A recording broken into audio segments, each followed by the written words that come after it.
जय जय राम कृष्ण हरि, जय जय राम कृष्ण हरि,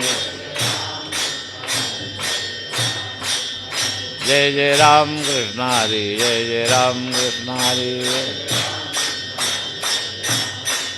जय जय राम कृष्ण हरि, जय जय राम कृष्ण हरि, जय जय राम कृष्ण हरि, जय जय राम कृष्ण हरि, राम कृष्ण हरि, जय जय राम कृष्ण हरि।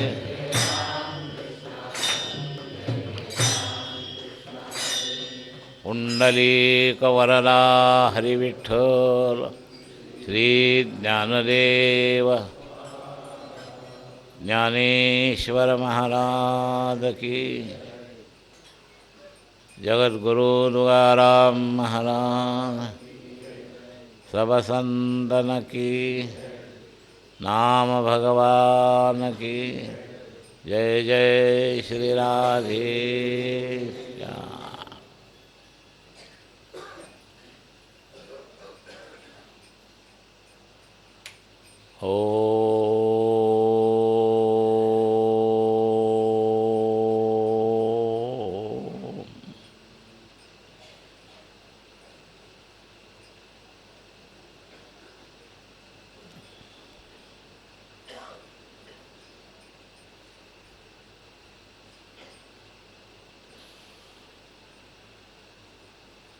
ब्रह्मानंदं परमसुखदं केवलं ज्ञानमूर्ति, द्वन्द्वातीतं गगनसदृशं तत्त्वमस्यादिलक्ष्यम्, एकं नित्यं विमलमचलं सर्वधि साक्षिभूतं, भावातीतं त्रिगुणरहितं सद्गुरुं तन्नमामि। मूकं करोति वाचालं पंगुं लंघयते गिरिं, यत्कृपात्तमहं वन्दे परमानन्दमाधवम्।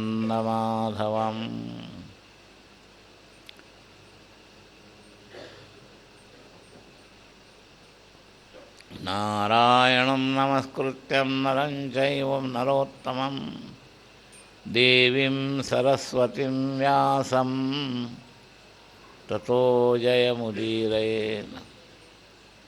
गुरुर्ब्रह्मा गुरुर्विष्णु गुरुर्देवो महेश्वरः, गुरुस्साक्षात् परब्रह्म तस्मै श्रीगुरवे।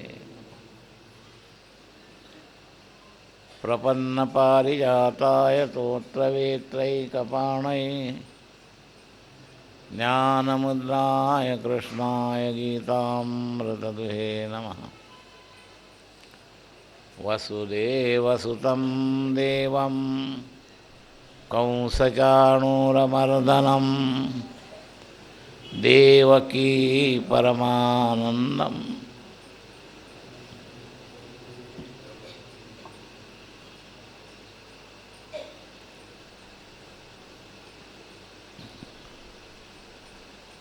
वंशी विभूषितकरान्नवनीरलाभा, पीताम्बरादरुणबिम्बफलाधरोष्ठात्, पूर्णेन्दुसुन्दरमुखादरविन्दनेत्रात्, कृष्णात् परं किमपि तत्त्वमहं न जाने। पुण्डरीकवरदा श्रीज्ञानदेव ज्ञानेश्वर महाराज, जगद्गुरु तुकाराम महाराज, सब संतन के, नाम भगवान की, सद्गुरु देव की जय।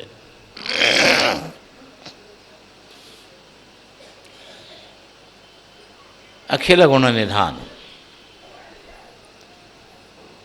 सच्चिदानंद घन करुणा वरुणालय भक्तवत्सल भगवान श्री पांडुरंगाच्या चरावर, भगवान श्रीकृष्णांच्या चरणावर, भगवान दत्तात्रयांच्या चरणावर साष्टांग अभिवादन करून वैदिक धर्माचे परंपरेचे आद्य आचार्य पासून अस्मद आचार्यांपर्यंत, वारकरी संप्रदायातल्या आद्य आचार्य माऊलींपासून अस्मद आचार्यांपर्यंत सर्व आचार्यांना साष्टांग अभिवादन करू.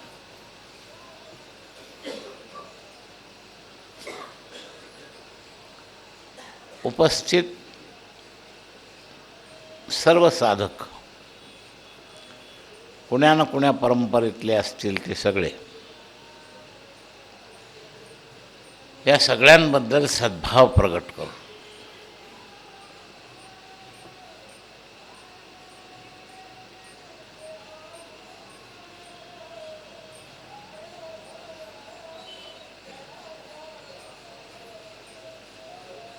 दिंडी सोहळ्यातला क्रम काल संपलेला आहे.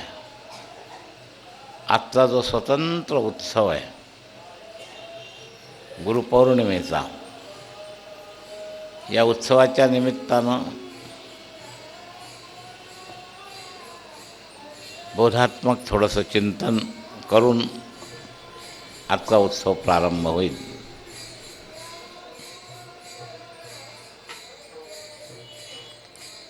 आपल्या मंगलाचरणामध्ये गुरुसंबंधी 2 श्लोक असतात, एक ब्रह्मानंदम आणि गुरुर्ब्रह्मा.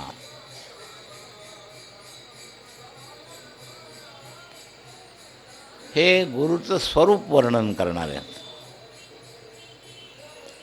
गुरुपौर्णिमा केवळ गुरुच्या स्वरूपावर अवलंबून आहे का, हा एक प्रश्न आहे.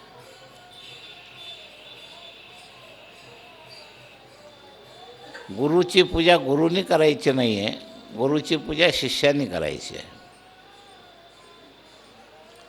तो व्यासपूजेचा आजचा दिवस, गुरुपौर्णिमेचा दिवस,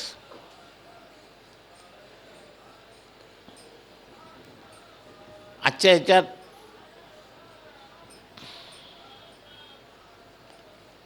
या संबंधाचं थोडंसं चिंतन करायचं आहे. आणि विशेषत्वानं कोणता शिष्य गुरुच्या पूजनाच्या लायक आहे, या शिष्यत्वाविषयीचा विचार जास्त महत्त्वाचा आहे. उपस्थितमध्ये शिष्य जास्त की गुरु जास्त, बोध कुणाला करायचा आहे? गुरुना बोध झालेलाच आहे. गुरु बोध स्वरूपच आहे. बोध शिष्याना करायचा आहे. मग शिष्याना फक्त गुरुमहिमा सांगायचा आहे का शिष्यत्वाचं मर्म सांगायचं आहे?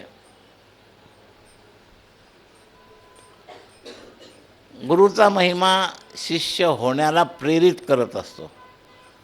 आपल्याला कोणाचे ना कोणाचे आपण शिष्य आहात. महात्म्य ज्याचं महात्म्य असतं त्याच्याकडं प्रेरित होण्याकरता असतं.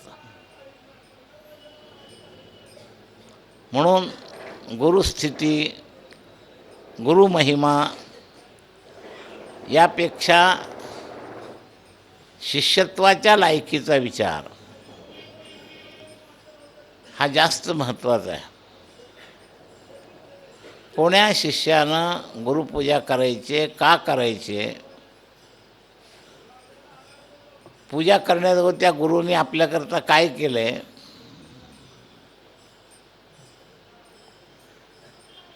केवळ विधीचं नातं नाही,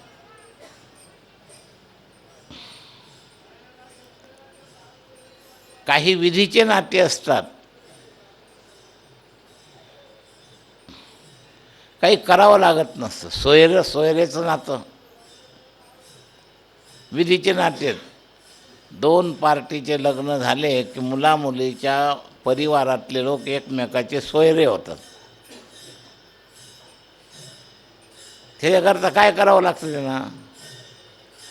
पुढं काय कर्तव्य आहेत? काही नाही, लग्न झालं की दोन्ही सोयरे एकमेकाचे सोयरे होतात, दोन्ही परिवारातले लोक. एवढ्यापुरताच तो संबंध आहे.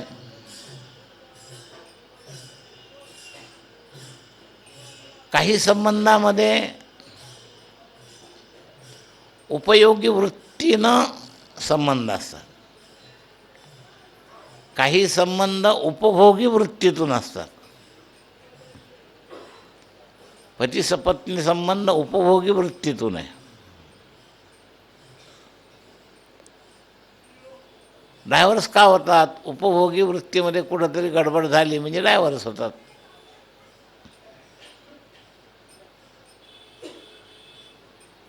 तेव्हा संबंधाचे इतर विभाग आणि गुरुशिष्य विभाग यामध्ये फार मोठं अंतर आहे.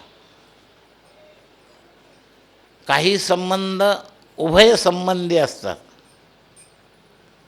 समान जबाबदारी. पती पत्नीच्या संबंधामध्ये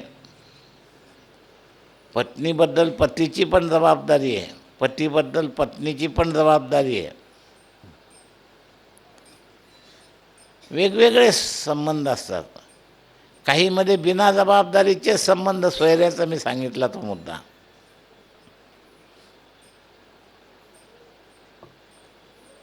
फक्त दोन कुटुंबाचे संबंध आले म्हणून एकमेकाचं सोयऱ्याचं नातं झालं. सोयरे असल्यावर सोयरे खूप उत्तम व्यवहारही करू शकतात, सामान्य व्यवहारही करू शकतात, अव्यवहारही होऊ शकतो. सोयऱ्याशी संबंधही राहू नाही शकत, काहीच अडचण नाही सोयरेपणामध्ये.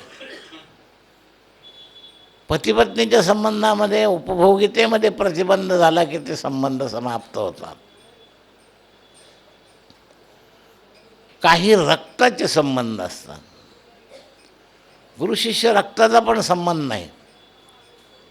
अपवाद काही व्यक्तींच्या बाबतीत रक्तसंबंधात गुरु असतात, परंपरेनं वडीलच गुरु होतात. आपल्या सनातन धर्मामध्ये ब्राह्मण समाजात गायत्री मंत्र देणारे वडीलसुद्धा गुरुच असतात आणि रक्तसंबंधही असतो.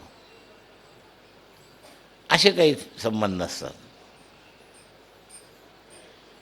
हा गुरुशिष्य संबंध स्वतंत्र आहे. हा रक्ताचा संबंध जास्त मुख्यत्वानं नाही.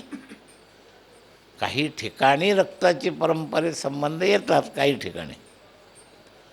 पण नुसत्या रक्ताच्या संबंधावर संबंध तो अवलंबून नाही. श्रद्धा नसेल शिष्याची तर नुसता रक्ताचा संबंध लोक त्याला परंपरेचा आचार्य म्हणून मानतील, पण त्याचा बापसुद्धा श्रद्धा नसेल तर त्या पोराला मानेल की नाही हे नाही सांगता येणार. या संबंधामध्ये काय आहे याकरता तुम्हाला हे अवांतर विषय सांगितले मी. आपल्या मूळ विषयाशी संबंध पुढं आहे, पण हे अवांतर विषय सांगेन. काही रक्ताचे संबंध असतात, काही उपभोगितेचे संबंध असतात, काही स्वार्थाचे संबंध असतात. साहेबाचा संबंध नोकरीच्या लेव्हलनं तात्पुरता, तिथेही गुरुशिष्यत्वासारखं त्या साहेबाचं ऐकावं लागतं.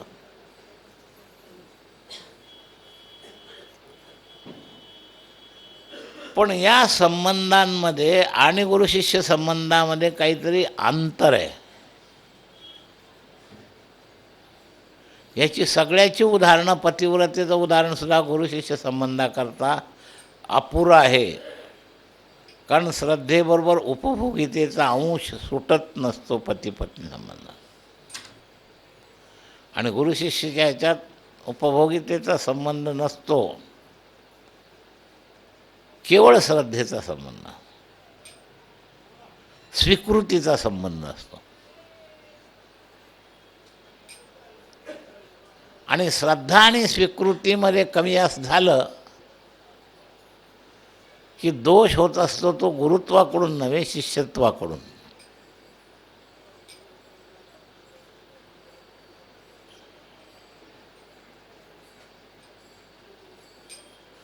गुरुत्व आणि शिष्यत्व हे दोन्ही वृत्ती म्हणून पाहू नका.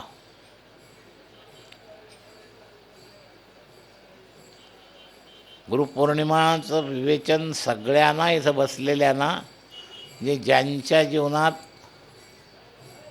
माझा संबंध त्या अर्थानं नाही अशांच्याकरता सुद्धा हे उद्बोधन उपयोगी आलं पाहिजे. पर्सनल लेवलवर काही नाही आहे. तर शिष्यपणा आणि गुरुपणा, गुरुपणाच्या ज्या व्याख्या आहेत या तपासण्याला शिष्य अधिकारी आहे का तर नाही. जसं आम्ही भागवतात त्याच्यात संतत्वाबद्दल बोलत असतो, शास्त्रांनी संताची लक्षणं सांगितले, कुणाकुणाच्या वचनात संताची लक्षणं आले, पण शेवटी मीटर हातात आलं, पण मीटर वापरायची जर बुद्धी नसेल तर त्या मीटरचा उपयोग करता येत नाही. गीतेने भक्ताची व्याख्या सांगितली, अद्वेष्टा सर्वभूतानां मैत्र करुण एवच निर्ममो निरहंकार समदुःख सुखक्षमी संतुष्ट सत्तम योगी यदात्मा दृढ निश्चया मय्यर्पिल मनोबुद्धी योमद्भक्त समे प्रिय.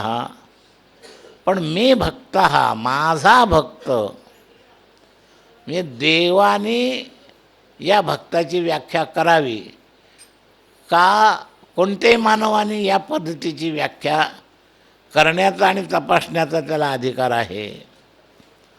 प्रश्न दे, देव स्वतः समान आहे, जागताय, तो अद्वेष्टा तुमचं ओळखू शकतो. सामान्य माणूस संताचा अद्वेष्टापणा ओळखू शकणार नाही, कारण त्याला बाह्य व्यवहार आणि आंतरव्यवहार यातला फरक कळतच नाही. पोरगाला बाप रागवतो त्यावेळेला बापाच्या रागात आणि एखाद्या रागद्वेषी माणसाच्या रागात दोन्ही दिसती सारखी सारखी. तोही दोन फटके मारतो आणि शत्रूही तुम्हाला एकमेकाला फटके मारतात. तोही कधी पोराला शिव्या देतो आणि शत्रूही शिव्या देतात. दोन्ही दिसती सारखी सारखी, पण याच्यातला फरक कोण करणार? सामान्य माणूस काय करणार? तो जर शिव्याशी चिकटून राहिला तर बापाला द्वेषी समजेल, पण बाप द्वेषी असेलच असं नाही. त्या कुंभाराच्या सारखं मडकं घडवण्याकरता सुद्धा थापटणं मारावं लागतं. न जाणो तुमच्या हिताच्या कळकळीनं तो थापटणं मारत असेल.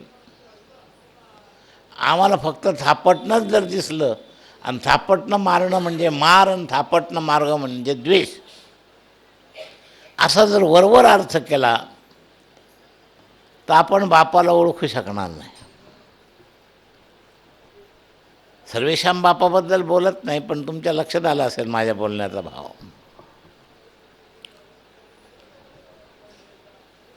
तर अद्वेष्टा आम्ही तपासू शकत नाही. सर्वभूतानां अद्वेष्टा आहे का नाही हे सामान्य माणूस तपासू शकत नाही.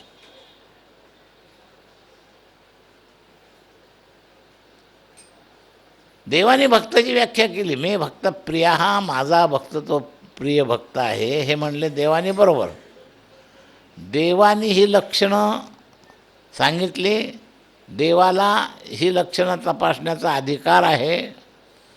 याच्यात जे गुण दिलेत ते देवानेच घातलेले आहेत. त्यामुळे देव इसंभूत त्याच्या गुणाला जाणू शकतो. मानव मात्र या गुणाला जाणू शकत नाही. सामान्य मानव एखादा संत अद्वेष्टा आहे की नाही जर त्याने ठरवलंच तर करायची, त्याच्या व्यक्तिगत संबंधाचा भावदोषसुद्धा त्याच्यात असू शकतो. त्याच्याशी केलेल्या व्यवहारावरून सुद्धा तो असं ठरवू शकतो, हा माझ्याशी द्वेष करतो. हा तुमचा दृष्टिकोन आहे. हे फक्त एक उदाहरण सांगितलं. 8 श्लोकात 39 लक्षणं सांगितली भक्ताचे. पण ही सगळी लक्षणं तपासण्याचा आपल्याला अधिकार आहे का? आपण ते योग्य पद्धतीनं तपासू शकतो का? नीलबुद्धीनं, न्यायबुद्धीनं. आपली संस्कारित बुद्धी हो. आपल्याशी झालेल्या व्यवहाराचा आपल्यावर आपण करून घेतलेला जो परिणाम आहे त्या संस्काराने युक्त. आपल्याशी आपण करून घेतलेला परिणाम, पुन्हा शब्द लक्षात ठेवा, आणि त्या दृष्टिकोनातून एक चष्मा लावतो आपण त्या घटनेला, आणि त्याचा रंग आपण दिलेला असतो. आणि जसा चष्म्याचा रंग असेल तसा तो पदार्थ दिसतो. पदार्थ तसा असतो असं नाही, पण तसा चष्मा लावल्यामुळं तो तसा दिसतो. आणि हे सगळे चष्मे आपल्याला असल्यामुळं स्वच्छ आणि शुद्ध वस्तूचं दर्शन करण्याचा आपल्याला अधिकार आहे का नाही? कदाचित पांढरा असेल तरी नंबर असेल तरी घोटाळा आहे. आपल्या डोळ्याला नंबर असेल आणि तोही नंबर कदाचित बदललेला असेल, आपण तो जुना नंबर धरून पाहत असो तरी गडबड आहे.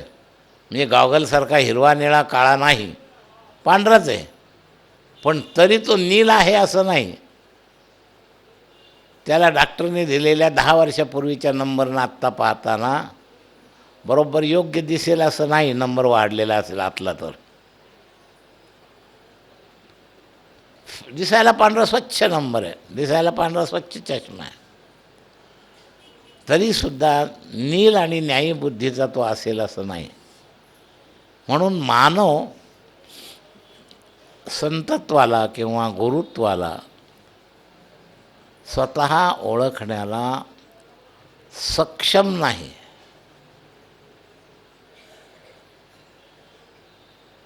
म्हणजे म्हणाल आपलं आपण तर मुख्य प्रमाण आहे आणि आपण सक्षम नाही, अशा वेळेला काय करावं? शास्त्र कळत नाही, शास्त्राचा मीटर लावता येत नाही, संतांनी दिलेल्या वाणीचा मीटर लावता येत नाही. म्हणून भागवतात मी संत लक्षणं सांगताना सांगितलं होतं, आपल्यावर काय परिणाम झाला. या गाणगापूरला गुरुपादुकाष्टक म्हटलं जातं. 8 श्लोकाचा भाव आपल्याला सांगता नाही येणार, म्हणजे वेळ नाही, सांगता येणार नाही. म्हणजे मला येत नाही त्यातलं असं नाही, तर आपल्याला या एवढ्या वेळात ते काही सगळं सांगता येणार नाही. पण पहिला श्लोक आपल्या तुमच्या उपयोगाचा आहे. जया संगतीनेच विराग झाला. बस, हा विराग तुम्ही आपल्यावर तपासायचा आहे. तो विरक्त आहे का नाही पाहण्याचा तुमचा अधिकार नाही, पण तुम्हाला वैराग्य झालं का नाही हे पाहण्याचा अधिकार तुम्हाला आहे.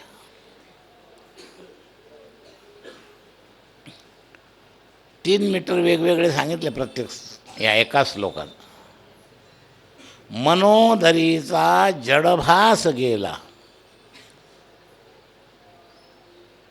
वैराग्य झालं, मनाचा जडभास गेला आणि साक्षात परमात्म्याची त्यांनी गाठ घडवली. म्हणजे गुरुपादुकेचं कोणी स्मरण करायचं आहे, कोणी पूजन करायचं आहे, त्याच्याकरता आपल्यावर काय परिणाम झाला एकच श्लोक पर्यंत आहे, बस एवढंच. जया संगतीनेच विराग झाला, मनोदरीचा जडभास गेला, साक्षात परमात्मा मज भेटविला.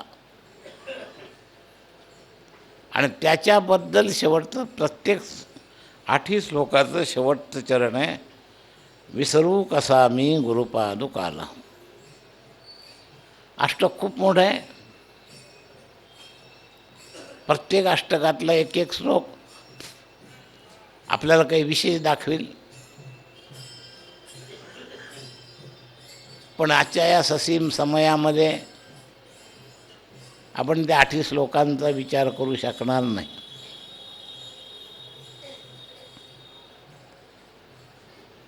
कधी योग आला तर त्याच्यावर चिंतन करू. आमच्या श्रोत्याने आठवण करून दिली तर गाणगापूरसारख्या ठिकाणी 5-7 दिवस कार्यक्रम असतो.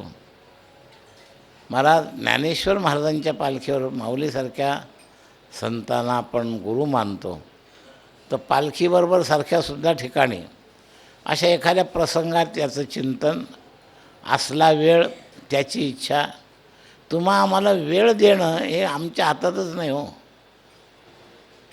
वेळ कसा घालवायचं याला तर तुम्हाला स्वातंत्र्य आहे, पण वेळ देण्याचं स्वातंत्र्य तुम्हाला नाही, मलाही नाही.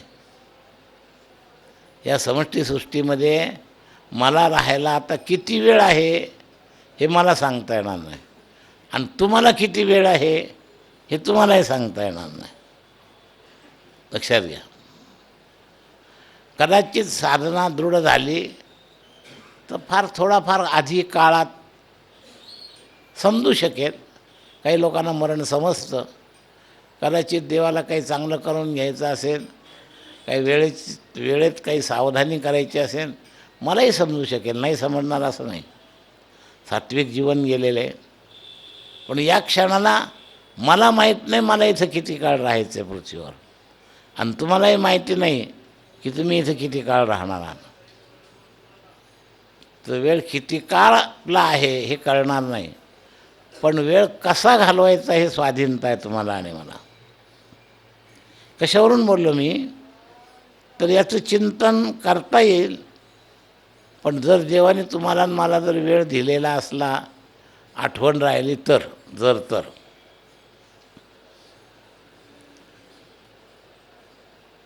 तर आत्ता वर्तमान काळामध्ये आपल्याला काय करता येईल तेवढा विचार करायचा. तर एवढ्या एका श्लोकाचे 2-3 चरणाचा जरी विचार झाला तरी गुरुपौर्णिमा सफल झाली. तर आत्ता प्रमाणानं ओघानं आला म्हणून त्याच्यावर बोलायचं ठरवलं. मी विचार गुरुपौर्णिमेत वगैरे काय सांगायचं काय नाही याचं काही विचार कधीच कोणत्याच प्रवचनात मी विचार करत नाही. मला विचार करण्याची गरजही नाही. काय आहे, तुकोबारायांच्या भाषेसारखं मला माझ्या प्रवचनाबद्दल अगदी सत्य असंच म्हणायचं आहे. करीतो कवित्व म्हणाल ते कोणी, नोहे मानी माझी वाणी पदरीची. कोण्या वेळेला त्याला काय वदवून घ्यायचं असतं हे तो ठरवतो. कारण हा जड आहे, तसं मी जड आहे. त्याच्या या चेतन स्फूर्तीच्या तुलनेत बोलणारी माझी जी वाणी आहे ही करण्यासारखी आहे. करणं काही ठरवत नसतो. जे ॲम्प्लिफायरमधून माईकमधून बाहेर पडेल ते ब्रॉडकास्ट वाढवायला फक्त तो मदत करतो, एवढंच. जे माझ्या मनापर्यंत आलं ते एवढ्यांच्या मनापर्यंत न्यायचा कारण आहे मी, याच्यापेक्षा जास्त काही नाही. ॲम्प्लिफायरमधला आवाज जो असतो ना तो युनिटमध्ये पहिल्यांदा जातो, आणि युनिटमधून तो करण्याचं जे आकार आहे तो त्याला थोडा विस्तारित करतो, मोठा करतो. तसं माझ्या मनात तो जे पाठवतो ते फक्त समष्टी तुमच्या अनेक मनापर्यंत नेण्याचं काम मी करतो. तेव्हा या दृष्टिकोनातून आत्ता बसल्यावर जो विचार आला आहे समोर, जो आपण श्लोक प्रमाणाला आत्ता घेतला, कशावरून घेतला तर आपल्या मंगलाचरणात 2 श्लोक गुरुबद्दलचे आहेत. पण आत्ताचं चिंतन नुसतं गुरु महिमा करण्याचं आहे का शिष्यत्वाच्या कर्तव्याच्या जाणीवेचा प्रसंग आहे. गुरुपौर्णिमेला अंतःकरणाद्वारा जे पूजन होईल ते नुसतं गुरुमहिमेमुळं नाही, तर शिष्यत्व आपल्यात आल्यानं गुरुची पूजा होईल. गुरुची पूजा गुरुमुळं होत नाही, कारण तुम्ही एकट्यानेच केली तर ती पूजा होते असं नाही. तुमच्या मनात नाही आलं तरी त्याची पूजा व्हायची, ती होणारच आहे. हे तत्त्व आहे. या तत्त्वाची पूजा होणारच. तुम्ही केली तरी होणार, न केली तरी होणार.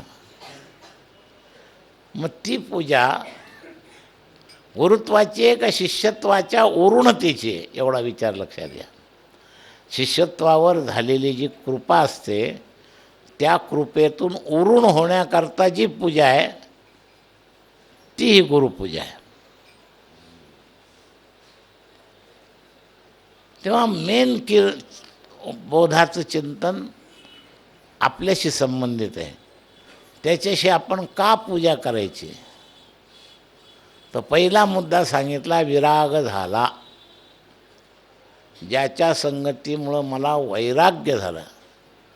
दत्तस्तुती करताना त्या शिष्यांनी केलेला जो स्वतःविषयीचा अनुभव सांगितला याच्यात. मी गुरुपादुकाला नमन करतोय, गुरुचा मोठेपणा म्हणून तर मी गुरुचं मोठेपणा करण्याचा मूळ अधिकारीच नाही. पुढच्या एखाद्या श्लोकात गुरुचा महिमा आलेला असेल.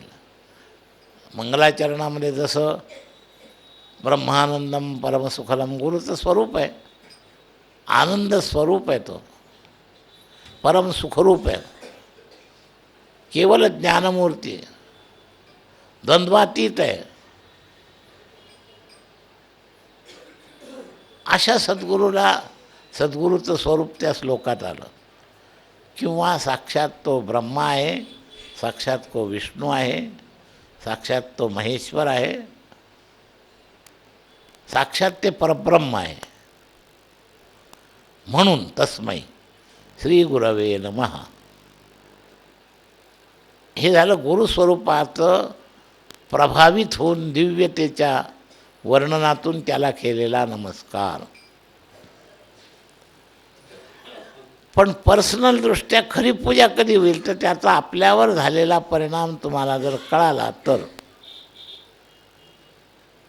साक्षात परमात्मा मज भेटविला. ह्या सगळ्या घटना गुरुनी शिष्याशी केलेल्या संबंधात आहे. वैराग्य घडवलं, मनाचा जडभास गेला आणि साक्षात देव भेटवला. या तीन गोष्टी या श्लोकात सांगितल्या.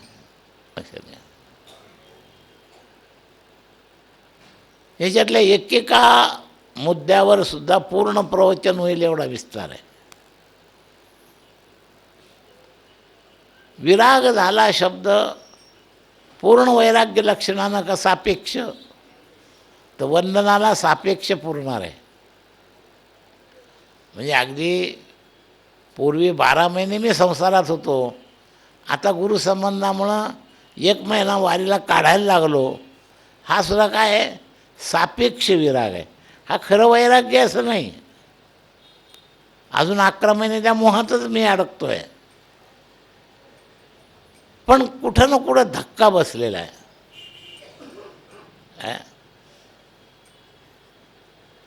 विरती, विराग विरती यामध्ये थोडा फरक आहे. प्रपंच रतीतून रिटर्न फिरला थोडा थोडा. तर शिष्यत्वामध्ये पूर्ण वैराग्यवालाच शिष्य असा अर्थ करणं अवघड आहे. वैराग्य होतं गुरुच्या संगतीने खरं आहे. सापेक्षात शनै शनैरुपरमेत भगवंतांनी ही परवानगी दिली. धीरे धीरे उपराम हो. हे उपराम होणं म्हणजे वैराग्य होणं. वैराग्याचा पूर्व शब्द आहे हा उपरामता. शनै शनैरुपरमेत. त्या उपरामतेची खोली कशी असावी? बुद्ध्या धृती. उपरामता पहिली मनात व्हावी, बुद्धीत व्हावी, धृतीत व्हावी. बुद्ध्या धृती गृहीतया आणि शेवटी स्वमध्ये व्हावे. आत्मसंसमन कृत्वा. मग त्याच्यामध्ये ती ताकद आहे पूर्ण वैराग्याची. नकिंचिदपि चिंतयेत. हे पूर्ण वैराग्य. जगताचं थोडंसुद्धा चिंतन न होणं हे पूर्ण वैराग्य. न किंचिदपि चिंतयेत. किंचिदपि न चिंतयेत. बस संसाराचं चिंतनच नाही, याचं नाव वैराग्य आहे. पण त्याची सुरुवात शनै शनैरुपरमेत. धीरे धीरे धीरे.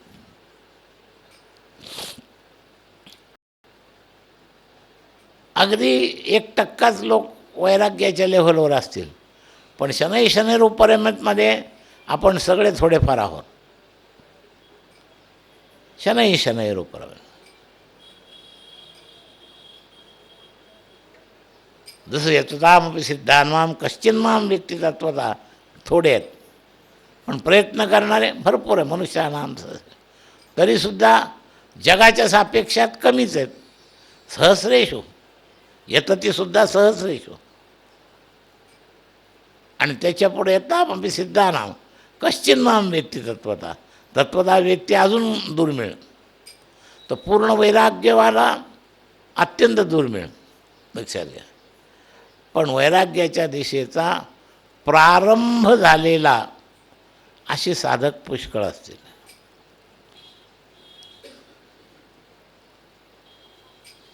आणि हेच कळलं पाहिजे, आपला स्वार्थ गुरुचा याच्यात काही नाही. तुम्हाला 2 दिवस इथं राहा म्हणण्यामध्ये, वारीला या म्हणण्यामध्ये आपला कधी कधी इतका मूर्खपणाचा समज असतो की जसं काही त्यांच्याकरताच ते आपल्याला आग्रह करतात. त्यांचा काही स्वार्थ नाही. परवा तुम्ही विनोदाने म्हणलं होतं ना, अरे तुम्ही 1 दिवस कमी राहील तर आमचं 1 दिवसाचं जेवण वाचल. विनोदाने म्हणलो होतो. आमचं नुकसान काय आहे? तुमचे तर पौर्णिमेपर्यंत पैसे घेतलेत आणि तुम्ही द्वादशीला गेले. आमचं नुकसान काही नाही आहे. एखादा व्यापारी हॉटेलवाला असताना तर तो म्हणला असतं बरं झालं तेवढेच गिऱ्हाईक कमी झालं. आम्ही एवढं जीव तोडून तुम्ही राहा म्हणता, हे तर आमचा स्वार्थ काय? हे जाऊ द्या, व्यवहारी लेवलचं चिंतन आहे, हे गाळून टाका याच्यातून. आपलं विनोदाचं म्हणून सांगितलं. काय सांगण्यातलं हेतू स्वार्थ काही नाही याच्यात. विराग वैराग्य व्हावं. विरागाशिवाय ज्ञान नाही, भक्तीचंही नाही, भक्तिमार्गाचं साक्षात परमात्म्याची भेटही नाही आणि ज्ञानही नाही. पहिली पायरी विराग. आणि विराग होण्याकरता जो सत्संगद्वारा प्रयत्न केला जातो तो आहे विवेक सत्संग. अगदी सुरुवातीला आत घुसत नाही तोपर्यंत विचार सत्संग म्हणा. विचार, सद्विचार तुमच्या अंगावर संस्कार करायचे.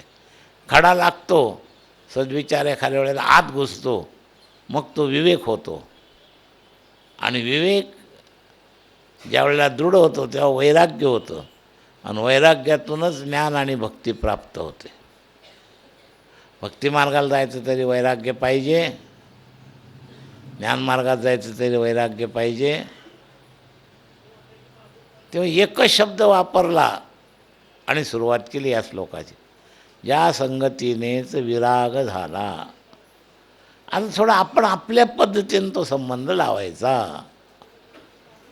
विराग शब्दाचा पूर्ण अर्थ मी आपल्याला सांगितला की जगच्चिंतनाची समाप्ती. जगच्चिंतन कमी व्हायला लागलं ना तरी विराग प्रवेशाचा मार्गात कुठंतरी आपण सुरुवात झाली असं होणार. तर पूर्ण जगच्चिंतन समाप्तीमध्ये वैराग्य आहे. चिंतन का होतं? कुठंतरी प्रभाव, काल परवा सांगितला ना विषय, सत्यत्वबुद्धी, सुखत्वबुद्धी, नित्यत्वबुद्धी, याच्यामुळं त्याचा तुमच्यावर असलेला प्रभाव हाच तुमच्या चिंतनाला कारणीभूत आहे. मग या चिंतनामध्ये 2 प्रकार, अनुकूल प्रतिकूल. प्रतिकूल चिंतनातून द्वेष, अनुकूल चिंतनातून राग. आणि हे सुटल्याशिवाय भगवत संबंधात जात नाही. रागद्वेष वियुक्त स्थूल विषयान इंद्रियश्चरण. रागद्वेष रहित जर विषयात तुम्ही चरण करू लागलात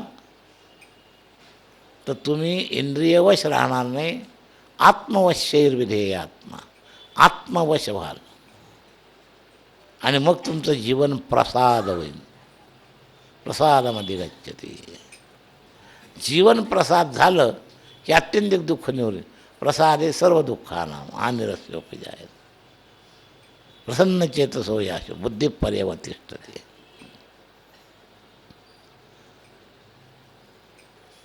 नास्ति बुद्धिर्युक्त न चायुक्तस्य भावना न चा अभावयता शांती न शांतस्य कुतः अशांतस्य कुतः. हे त्याच्या अंतर्गत शांती आहे बरं. आपल्याला शांती नाही म्हणून सुख नाही, शुद्ध भाव नाही म्हणून शांती नाही. नचा भाव येतं शांती.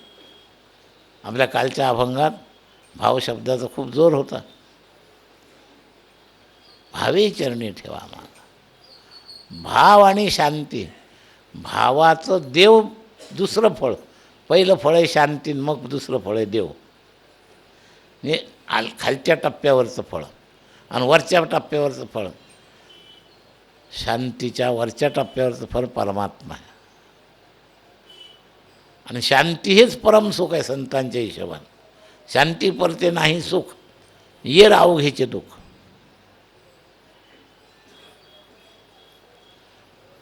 अशांतस्य कुतः सुखम. अशांताला सुख नाही, स्थायी सुख नाही, म्हणजेच परमात्मा नाही. सुख म्हणजेच परमात्मा. सर्व सुखाचे आगर म्हणे नरहरी सोना. सर्व सुखाचे आगर बाप रखुमादेवर. तुका म्हणे माझ्या याची सर्व सुख. सुख म्हणजे परमात्मा. ही न्यायाची व्याख्या नाही, सा भक्तीची व्याख्या. न्यायाची व्याख्या अनुकूल वेद नियम सुखम. हे तात्कालिक क्षणिक सुख आहे.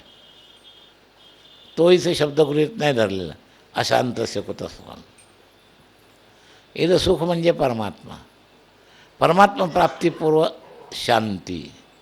शांती प्राप्तीपूर्व शुद्ध भाव. लक्षात घ्या.